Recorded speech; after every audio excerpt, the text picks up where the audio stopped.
Hi, this is Judy Correnti, and I am here today to present my philosophy of leadership presentation to the class. Throughout this class, I learned many different things about leadership as well as many types of leadership styles. Traits and skills all contribute to leadership, but there is much more. In order to develop my philosophy, I thought of examples of leadership styles that have had an impact on me personally as well as throughout history, throughout my community, examples I've seen from other people, things I've learned about in previous classes. I used all of those attributes of different types of leaders to come together and create my leadership style. I did have a mentor who taught me a lot about myself and my capabilities. She trusted me and instilled a new sense of motivation in me that I did not have before. Now that I know more about leadership, I realize that she embodied the style of a transformational leader. Based upon this experience, I am basing my leadership style on transformational leadership as well. A transformational leader is the process where a person engages with others and creates a connection that raises the level of motivation and morality in both the leader and the follower. These types of leaders take ownership of their teams.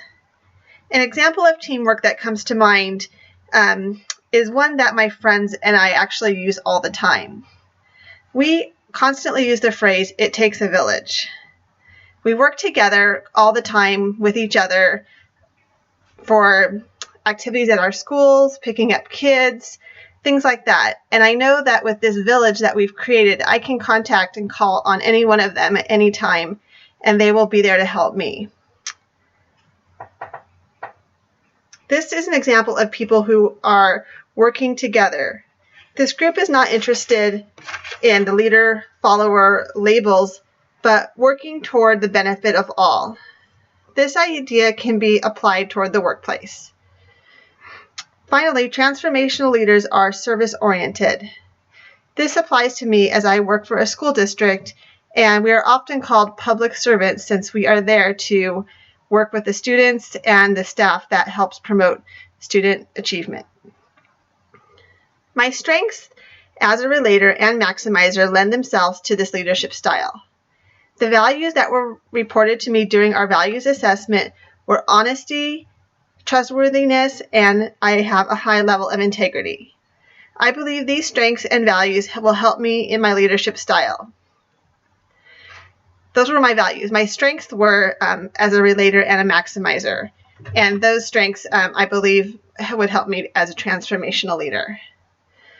The role of follower plays an important part in my philosophy. Having had experience as a follower, I believe I understand and can relate to this role quite well. I know followers will be able to enhance my role as a leader and vice versa.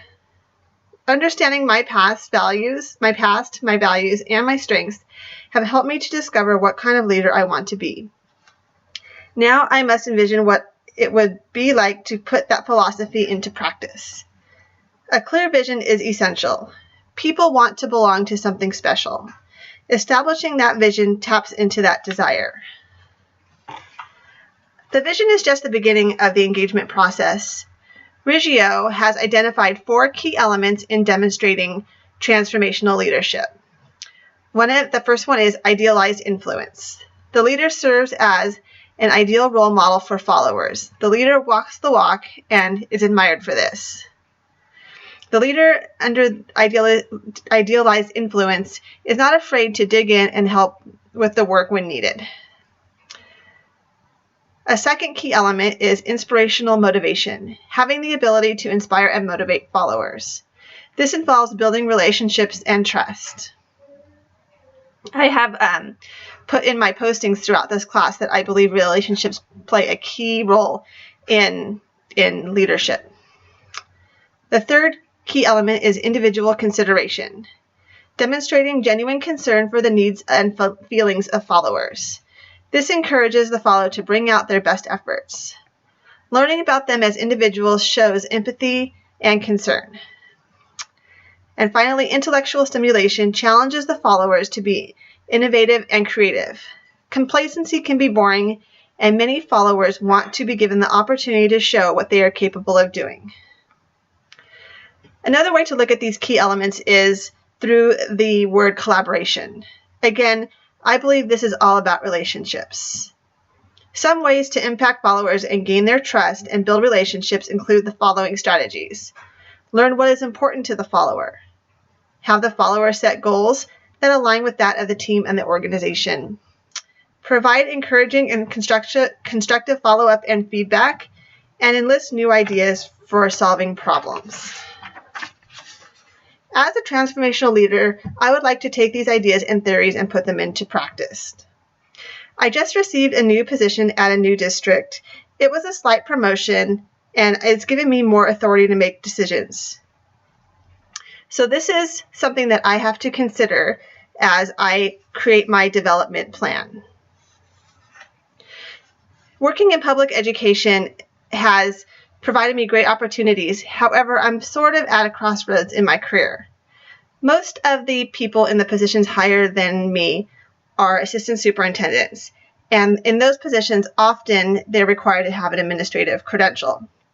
It's a kind of complicated process if you're not in education, but in order to get one of those credentials, you also have to be a teacher and work as a teacher for many years, and then do additional training and school to get your credential. As a employee that has only worked in human resources in the school districts, I don't have that background. And in order to get it, I would need to go back to school and become a teacher. So I'm sort of at a crossroads with my decision if I want to stay in public education or not. But as I just mentioned, I did receive a new promotion in a new district, and it has given me more authority to make some decisions and has already given me opportunities for new trainings and development. So that's a good thing. So for now, I think I will follow my plan of staying in education. Hopefully, there'll be some opportunities in the future for me for continued growth. But my development plan, if I stay in education, is first to have a conversation with my new assistant superintendent and let her know my professional goals and aspirations. She has been very supportive of me in my new position and has invited me to all her meetings and presentations. She wants me to be in the know and able to assist others in her absence. This has been empowering for me and will help me to continue to learn and grow. My date to accomplish this conversation with her is March of this year. My next point in my plan is to finish my degree at Azusa Pacific, and that will be completed in September of 2017. My third goal is to attend the ACSA, which is the Association of California School Administrators Personnel Human Resources Academy.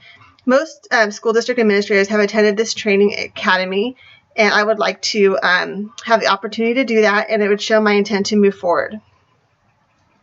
As a follower and an emerging leader, I am anxious to be given the opportunity to apply my philosophy to what I have learned and be given the chance to be a leader and see how I can impact others. Thank you.